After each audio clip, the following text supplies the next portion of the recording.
Tiempo de Cuaresma, día 38, viernes de la quinta semana de Cuaresma. La oración en tiempos de dificultad. En el huerto de Getsemaní, mientras sudaba sangre de soledad e incomprensión, Jesús cayó de rodillas en oración. De la oración de Jesús en el huerto podemos aprender también nosotros cómo debemos orar en un momento de obscuridad. Podríamos anotar 5 enseñanzas. Primera enseñanza: confianza filial en Dios.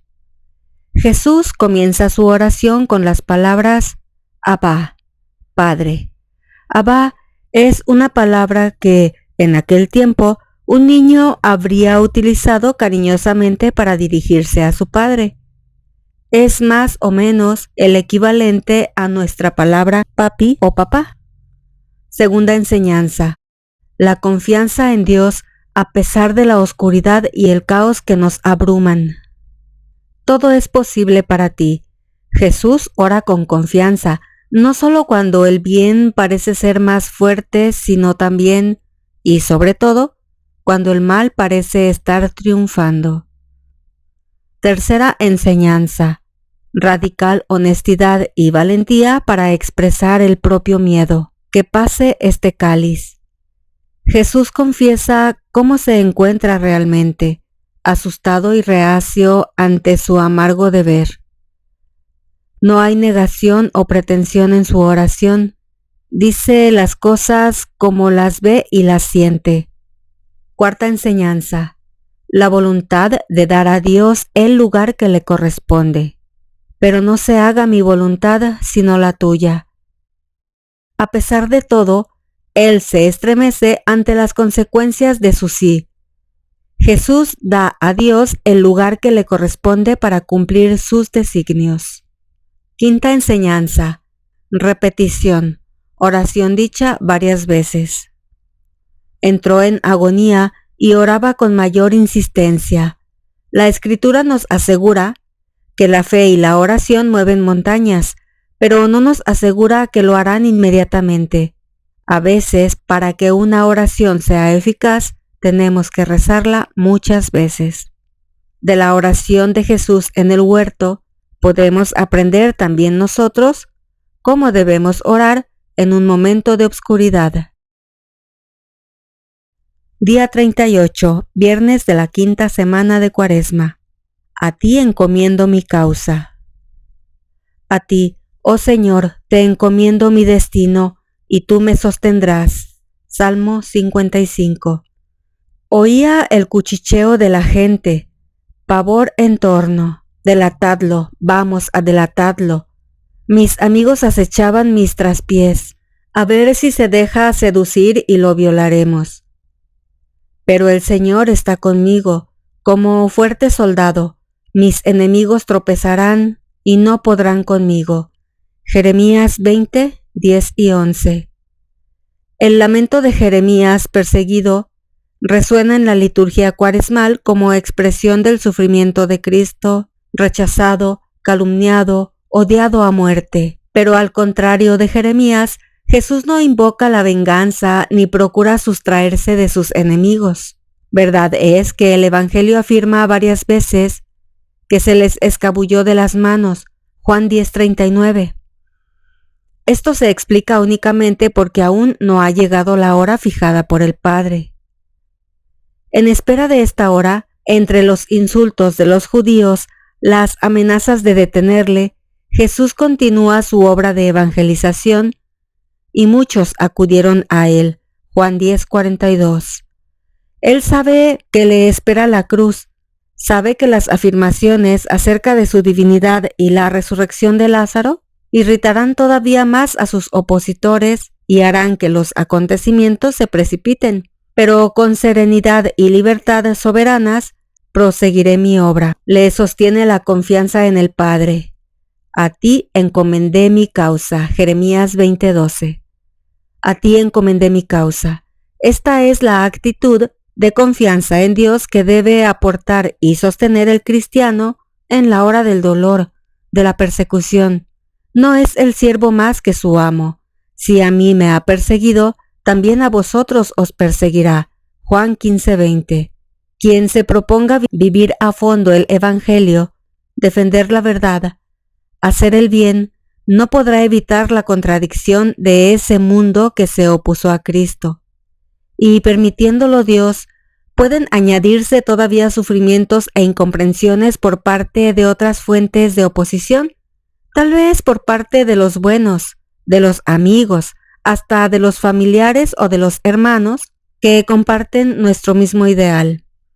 El cristiano no se escandaliza, sabe que la cruz es parte esencial de la herencia y del seguimiento de Cristo, sabe que como Cristo salvó al hombre con la cruz, en el camino de la salvación y coopera en la salvación del mundo llevando su propia cruz. Descargad en Dios todo vuestro agobio, que Él se interesa por vosotros. Primera de Pedro 5:7. Quien se repliega sobre el propio sufrimiento termina por irritarlo y ahogarse en él, truncando en sí mismo todo arranque generoso. Quien por el contrario se abandona a Dios se mantiene en equilibrio, es capaz de pensar en los otros más que en sí, está siempre pronto a entregarse. Resistid firmes en la fe, escribe San Pedro a los cristianos perseguidos, sabiendo que vuestros hermanos en el mundo entero pasan por los mismos sufrimientos. Primera de Pedro 5:9. Pensar en las tribulaciones de los demás, mayores tal vez que las propias, ayuda a olvidarse de sí mismos, a superar los sufrimientos personales para dedicarse a aliviar los sufrimientos de los demás, llevando la propia cruz en solidaridad con los hermanos que sufren y sobre todo en conformidad con Cristo crucificado. Sin embargo, puede hacerse a veces tan profunda la angustia que casi llegue a vencernos. Conviene entonces recordar que también Jesús en Getsemaní se vio oprimido por los padecimientos hasta sudar sangre y gemir. Me muero de tristeza.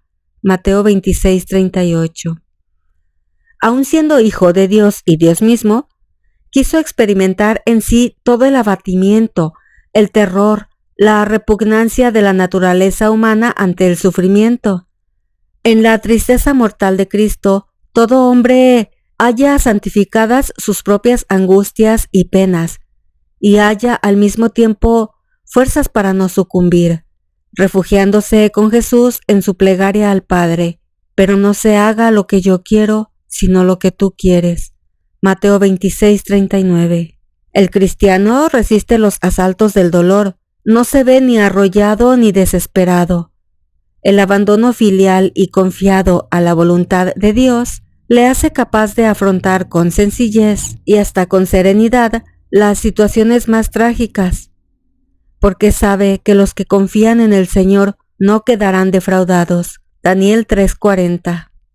Tras un breve padecer, el mismo Dios de toda gracia que os ha llamado como cristianos a su eterna gloria, os restablecerá, os afianzará, os robustecerá. Primera de Pedro 5:10. Las tribulaciones de esta vida son siempre un breve sufrir, una comparación con la feliz eternidad a la que nos conduce la cruz. Leemos un fragmento del libro El Camino de Santa Teresa de Jesús. Oh Dios, el camino de la cruz es el que reservas a los que más amas, a los que mucho quieres, llevas por camino de trabajos, y mientras más los amas, mayores. Creer que admites a tu amistad estrecha gente regalada y sin trabajos es un disparate. Tu voluntad no es darnos riquezas, ni deleites, ni honras, ni todas estas cosas de acá. No nos quieres tampoco. Queremos ver cómo se ha con los que de veras le dicen que se cumpla con ellos su voluntad. Preguntémoselo a tu Hijo glorioso, que te lo dijo cuando la oración del huerto. Toda tu voluntad la cumpliste bien en él, en lo que le diste de trabajos y dolores e injurias y persecuciones, hasta que se le acabó la vida con muerte de cruz. Esto es lo que le diste a quien más amabas. Así que estos son tus dones en este mundo. Das conforme al amor que nos tienes. A los que amas más, das de estos dones más. A los que menos, menos. Y conforme al ánimo que ves en cada uno y el amor que te tenemos. A quien te amaré mucho, verás que puede padecer mucho por ti. Al que te amaré poco, poco. La medida del poder llevar gran cruz o pequeña es la del amor. Ahora leemos un fragmento de sus cartas, de las cartas de Santa Teresa del Niño Jesús. Oh Jesús, me ofreces un cáliz tan amargo como mi débil naturaleza puede soportar. Pero no quiero retirar mis labios de este cáliz preparado por tu mano. Tú me enseñas a sufrir en paz. Quien dice paz no dice alegría, al menos alegría gustada. Para sufrir en paz basta querer todo lo que tú quieres. Para ser tu esposa, Jesús, es necesario parecernos a ti, y tú estás todo sangrante, coronado de espinas. Es muy consolador pensar que también tú, el Dios fuerte, conociste nuestras debilidades, temblaste a la vista del cáliz amargo, de aquel cáliz que en otro tiempo habías tan ardientemente deseado beber. Oh Jesús, ¿cómo cuesta darte lo que pides? Qué dicha que esto cueste, qué alegría inefable es llevar nuestras cruces débilmente. Lejos de quejarme a ti de la cruz que me envías, me resulta incomprensible el amor infinito que te ha movido a tratarme así. Cuanto más grande sea mi sufrimiento, tanto más infinita será mi gloria. Oh Jesús, no quiero perder la prueba que me envías. Es una mina de oro sin explotar. Quiero poner manos a la obra sin alegría, sin ánimo, sin fuerza. Quiero trabajar por amor. Ahora leemos la meditación de Santo Tomás de Aquino para este viernes de la quinta semana de Cuaresma. Compasión de la bienaventurada Virgen María. Una espada traspasará tu alma de ti misma. Lucas 2:35. En estas palabras se advierte la gran compasión de la bienaventurada Virgen hacia Cristo. Conviene saber que 4 cosas hicieron sobremanera amarga la pasión de Cristo a la bienaventurada Virgen.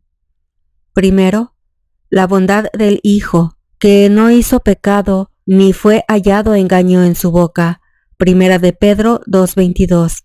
Segundo, la crueldad de los que le crucificaron, pues ni siquiera quisieron dar agua al moribundo, ni permitieron que la madre se la diera, aun cuando ella diligentemente se la hubiese dado.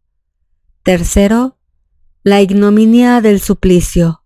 Condenémosle a la muerte más infame. Sabiduría 2:20. Cuarto, la crueldad del tormento. Oh vosotros, todos los que pasáis por el camino, atended y mirad si hay dolor como mi dolor. Lamentaciones 1:12. Orígenes y algunos otros doctores entienden aquellas palabras de Simeón. Una espada traspasará tu alma de ti misma, Lucas 2:35, del dolor que padeció la bienaventurada Virgen en la pasión de Cristo. Pero San Ambrosio dice que la espada significa la prudencia de María, que no ignoraba el misterio celestial, porque la palabra de Dios es viva y fuerte, y más aguda que la espada más afilada. Pero otros entienden por espada la duda, dice San Agustín, que la bienaventurada Virgen dudó con cierto estupor de la muerte del Señor. Pero esa duda no debe entenderse, sin embargo, como duda de infidelidad, sino de admiración y discusión, porque dice San Basilio, que al asistir la bienaventurada Virgen a la crucifixión y observarlo todo, después del testimonio de Gabriel, después del conocimiento inefable de la divina concepción, después de haber sido testigo de tantos milagros, vacilaba su espíritu al verle, por un lado, sufrir tormentos ignominiosos, y por otro al considerar sus maravillas. Aun cuando la Santísima Virgen conoció por la fe que Dios quería que Cristo padeciese y conformó su voluntad al querer divino como hacen los perfectos, la bienaventurada estaba triste por la muerte de Cristo, por cuanto la voluntad inferior repugnaba a esa cosa particularmente querida, y esto no es contrario a la perfección. Gracias por acompañarme. Los espero mañana.